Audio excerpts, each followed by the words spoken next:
আসসালামু আলাইকুম my lovely viewers, কেমন আছেন সবাই? আমি নাবিলা, আমার চ্যানেল নাবিলাস ব্লগস থেকে আপনাদের সবাইকে জানাচ্ছি ওয়েলকাম। আমার আজকের রেসিপিটা হচ্ছে ভেজিটেবল চিজি রোল। এটা কিন্তু সকালের নাস্তা কিংবা বিকেলের নাস্তা কিংবা আপনারা কিন্তু বাচ্চাদের টিফিনেও দিয়ে দিতে পারেন। খেতে কিন্তু অসম্ভব মজা হয়। আমি এইখানে আজকে সবজির সাথে আবার একটু চিজ অ্যাড করেছি, সেই জন্য আমি এটার নাম দিয়েছি চিজি ভেজিটেবল রোল। অনেক সময় দেখা যায় যে বাচ্চারা সবজি খেতে চায় না, সো আপনারা কিন্তু এইভাবে যদি রোলটা বানান তাহলে কিন্তু দেখবেন বাচ্চারা একদম চেটেপুটে সব খেয়ে উঠবে। আর বাচ্চারা কিন্তু চিজটা অনেক পছন্দ করে। চেষ্টা করবেন চিজটা দিয়ে একটু এটা বানানোর জন্যে। আপনারা যদি চান তাহলে কিন্তু চিজটা না দিয়েও এটা তৈরি করতে পারেন। আর শুরুতেই সবাইকে একটা রিকোয়েস্ট করে নিচ্ছি, যারা আমার চ্যানেলে নতুন তারা প্লিজ আমার চ্যানেলটাকে সাবস্ক্রাইব করে আমার বন্ধু হয়ে পাশে থাকবেন, আরও এমন সহজ আর সুন্দর সুন্দর রেসিপি পেতে। আর ভালো লাগলে অবশ্যই এটা লাইক দিবেন, আর বেশি ভালো লাগলে কিন্তু আপনাদের ফ্যামিলি অ্যান্ড ফ্রেন্ডসের সাথেও শেয়ার করতে পারেন। সো কথা না বাড়িয়ে চলেন এখন শুরু করা যাক। আমাদের এই ভেজিটেবল রোলটা বানাতে লাগবে সবজি। আমি এইখানে গাজর কুচি নিয়েছি, আলু কুচি করে নিয়েছি, আর পেঁপে কুচি করে নিয়েছি। আর এখানে আছে পরিমাণ মতো মরিচ আর পেঁয়াজ। মরিচটা আমি একটু বেশি নিয়েছি কারণ আমি ঝালটা একটু বেশি পছন্দ করি তাই। আর আপনারা চাইলে কিন্তু এখানে যে কোনো সবজি ইউজ করতে পারেন আপনাদের পছন্দ মতো। চাইলে ফুলকপি, পাতাকপি এগুলোও কিন্তু দিতে পারেন। আপনার বাসায় যেই সবজি থাকে সেটা দিয়েই কিন্তু আপনারা তৈরি করতে পারেন। আমার বাসায় এই সবজিগুলো ছিল তাই আমি এগুলো দিয়ে বানাচ্ছি। আর এখন একটা প্যানে পরিমাণ মতো তেল দিয়ে এইখানে আমি প্রায় 4-5 কোয়ার মতো রসুন কুচি করে নিয়েছিলাম, সেটা এখন দিয়ে দিলাম। রসুনটা থেকে যখন খুব সুন্দর একটা ফ্লেভার আসবে, একদম ভাজা ভাজা করব না আর কি, হালকা একটু ভাজা করে নেব, তখন আমরা এখানে পেঁয়াজ আর মরিচটা দিয়ে দিব। পেঁয়াজ মরিচটাকে এখন আমরা একটু ভেজে নেব। আর এই রোলের মধ্যে একটু পেঁয়াজটা বেশি দেওয়ার চেষ্টা করবেন, তাহলে ভালো লাগে খেতে। সো পেঁয়াজ মরিচটা হালকা ভাজা দিয়ে নিয়ে তারপর আমরা এখানে সবজিগুলো অ্যাড করে দেব। আমাদের পেঁয়াজটা প্রায় অর্ধেক ভাজা হয়ে এসেছে। এখন এইখানে আমি একে একে সবগুলা সবজি এখানে দিয়ে দিব। আর ওই যে বললাম আপনার পছন্দ মতো সবজি এইখানে আপনি দিতে পারবেন। পাতাকপিও দিতে পারেন, ফুলকপিও দিতে পারেন। সো সবজিগুলো দিয়ে এখন আমি এটাকে একটু নেড়ে চেড়ে নিচ্ছি। তারপর এখানে আমরা মশলাগুলো অ্যাড করে দেব। আপনি চাইলে কিন্তু এখানে চিকেনও অ্যাড করতে পারেন। সো এইখানে আমি এই যে হাফ চা চামচ ধনিয়া গুঁড়া দিলাম, হাফ চা চামচ চাট মশলা দিলাম, আর দিব হাফ চা চামচ গরম মশলা গুঁড়া। আমি এখানে কিন্তু আর কোনো হলুদ গুঁড়া বা মরিচ গুঁড়া ইউজ করব না। হলুদ গুঁড়া এখানে দেওয়া লাগবে না, তবে আপনি যদি চান তাহলে কিন্তু এখানে লাল মরিচের গুঁড়াটা একটু দিতে পারেন। আর আমি এখানে পরিমাণ মতো স্বাদ মতো লবণ দিয়ে দিলাম। যেহেতু আমি অলরেডি অনেকগুলো কাঁচামরিচ ইউজ করেছি তাই আমি এখানে আর লাল মরিচের গুঁড়াটা দিইনি। এখন এইগুলাকে ভালো মতো আমরা নেড়ে চেড়ে নেব মশলাগুলো দিয়ে। আরও প্রায় 3-4 মিনিট ভালো মতো এটাকে এভাবে নেড়ে চেড়ে কষিয়ে নেব। তারপর এখানে আমরা অল্প পরিমাণে পানি দিয়ে এটাকে অর্ধেক সিদ্ধ করে নেব। সো এটাকে নেড়ে চেড়ে এইভাবে 3-4 মিনিট ভালো মতো একটু ভাজা ভাজা করে নিয়ে তারপর এখানে আমি সামান্য পরিমাণে পানি দিয়ে এটাকে এখন অর্ধেক সিদ্ধ করে নেব। এটা কিন্তু আমাদের পুরোপুরি রান্না করতে হবে না, এই সবজিটা আমরা অর্ধেক রান্না করে নেব। যেহেতু গাজর আর পেঁপেটা কিন্তু অনেক শক্ত থাকে, সহজে সিদ্ধ হতে চায় না, সেই জন্য আমি এখানে সামান্য পরিমাণে পানি দিয়ে এটাকে একটু সিদ্ধ করে নিচ্ছি। এটাকে আমি ঢেকে রেখে দিলাম। এটাকে এখন অর্ধেক সিদ্ধ করে নেব।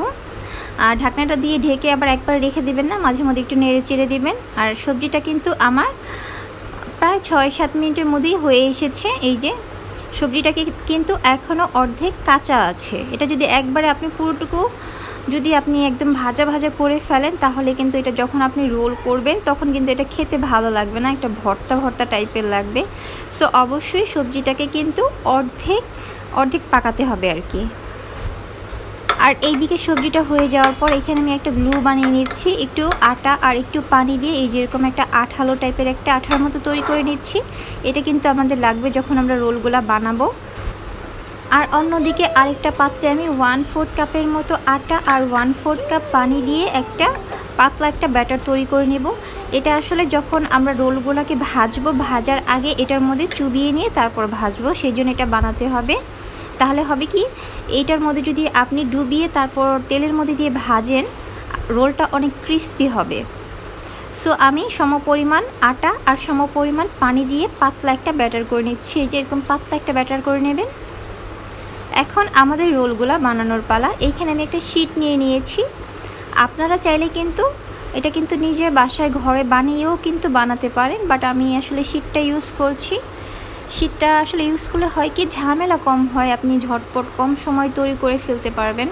অনেক সময় দেখা যায় যে হাতে একদমই সময় থাকে না, সো সেই ক্ষেত্রে কিন্তু শীটটা ইউজ করতে পারেন। এখন এখানে আপনার পছন্দ মতো আপনি কতটুকু দিতে চান ভিতরের পুরটুকু দিয়ে নেবেন লম্বালম্বিভাবে। তারপর দুই সাইডে আঠাটা, সেই যে আঠাটা বানিয়ে নিলাম সেটা এভাবে লাগিয়ে দিবেন। আর এখন এটা আসলে দেখে বুঝতে হবে এটা আমরা কিভাবে রোল করব। একটু বেশি করে আঠাটা দিয়ে নেবেন, এতে হবে কি, এটা যখন আমরা ভাজবো তখন এটা খুলে যাবে না। সো আমি এই সাইড থেকে এইভাবে নিয়ে নিচ্ছি, দুই সাইড থেকে এইভাবে নিয়ে নিতে হবে। আর রোলটা যখন বানাবেন তখন কিন্তু একদম চেপে চেপে টাইট করে এটাকে রোল করে নেবেন, তাহলে হবে কি এটা সুন্দরভাবে সেট হয়ে থাকবে। আসলে এটা বলার কিছুই নেই, এটা দেখে বুঝতে হবে যে আমি এটা কিভাবে করছি।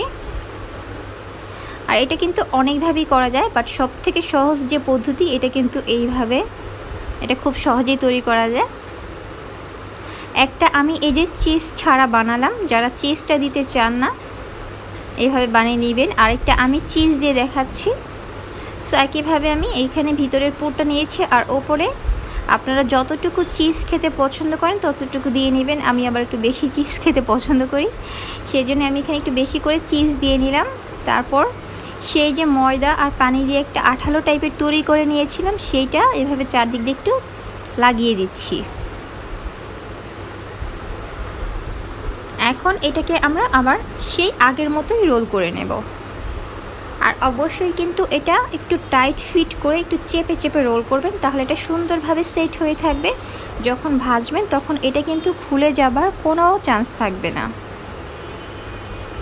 খুব সহজেই কিন্তু হয়ে গেল।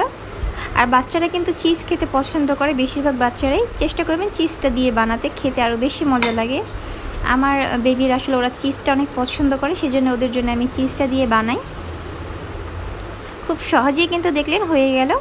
আর এটা কিন্তু আপনি চাইলে ফ্রোজেনও করতে পারবেন। এটা একটা এখন বক্সে ভরে রেখে কিন্তু প্রায় আপনি 3 মাসের মতো এটা ভালো থাকবে। ডিপ ফ্রিজে রেখে দিবেন, যখন এটা ব্যবহার করবেন খাওয়ার আগে আসলে ডিপ ফ্রিজ থেকে বের করে 10 মিনিট আগে বের করে রাখবেন, তারপর এটা ভেজে নেবেন, তাহলেই কিন্তু হয়ে যাবে।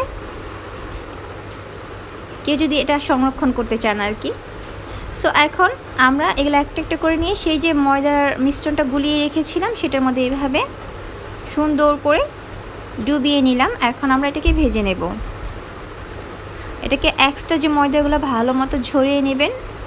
আমি একটা প্যানে পর্যাপ্ত পরিমাণে তেল দিয়ে নিয়েছি, তেলের মধ্যে এখন এই রোলগুলো দিয়ে দিলাম। একটা একটা করে ময়দার মিশ্রণে চুবিয়ে একটা একটা করে প্যানের মধ্যে দিয়ে ভেজে নেবেন। আর চুলার আঁচটা কিন্তু যখন ভাজবেন তখন মিডিয়ামের থেকে একটু কম রাখবেন, কারণ একদম হাই হিটে যদি আপনি দেন তাহলে হবে কি, এটা খুব তাড়াতাড়ি ভাজা হয়ে যাবে, বাট ভিতরের সবজিগুলো কিন্তু কাঁচা থাকবে, খেতে ভালো লাগবে না। সো হালকা আঁচে এটাকে ভেজে নেবেন। একটু সময় বেশি লাগলেও খেতে অনেক ভালো লাগবে আর অনেক ক্রিস্পিও হবে। আর এটা কিন্তু আপনি ময়দাতে এইভাবে ডুবানোর পরে আপনি চাইলে কিন্তু ব্রেড ক্রাম্বেও দিতে পারেন, বাট আমার ব্রেড ক্রাম্বটা ছিল না বাসায়, সেজন্য আমি দিইনি। এমনিতেও এটা ভালো লাগে ব্রেড ক্রাম্বে না দিলেও। আর এটাকে হালকা আঁচে এইভাবে আমরা উল্টে পাল্টে ভেজে নেব। আর আমার চ্যানেলে কিন্তু ব্রেড ক্রাম্বের রেসিপি আছে, আমি ডেসক্রিপশনে লিঙ্কটা দিয়ে দিব, কেউ যদি চান তাহলে কিন্তু দেখে নিতে পারেন। খুব সহজেই কিন্তু বাসায় ব্রেড ক্রাম্ব তৈরি করা যায়। সো এইভাবে আমি সবগুলা ভেজে নিয়েছি। এখন আপনাদেরকে আমি একটা ভেঙে দেখাচ্ছি এটা কতটা ক্রিস্পি। নিশ্চয়ই আপনারা শব্দটা শুনতে পেয়েছেন। আর ভিতরের চিজগুলোও কিন্তু খুব সুন্দরভাবে মেল্ট হয়ে গিয়েছে। আর খেতে কিন্তু অসম্ভব মজা। যে বাচ্চারা সবজি খেতে চায় না তারাও কিন্তু একদম মজা করে খাবে। সো এখন থেকে সকাল বিকালে নাস্তার জন্য আর টেনশন করতে হবে না, বাচ্চাদের টিফিনের জন্য আর টেনশন করতে হবে না। খুব সহজে ঝটপটভাবে কিন্তু স্বাস্থ্যসম্মতভাবে বাসায় বানিয়ে দিতে পারবেন। আর এটা কিন্তু অনেক ভালো স্বাস্থ্যের জন্য, কারণ যেহেতু আমরা এখানে সবজি ইউজ করেছি। আর কেমন লাগলো সবাই আমাকে কমেন্টসে অবশ্যই জানাবেন। আজকের মতো এ পর্যন্তই। দেখা হবে আবার নতুন কোনো রেসিপি নিয়ে। সবাই ভালো থাকবেন, সুস্থ থাকবেন। সবার জন্য রইল অনেক অনেক দোয়া আর অনেক ভালোবাসা। আমার আর আমার ফ্যামিলির জন্য সবাই দোয়া করবেন। আল্লাহ হাফেজ।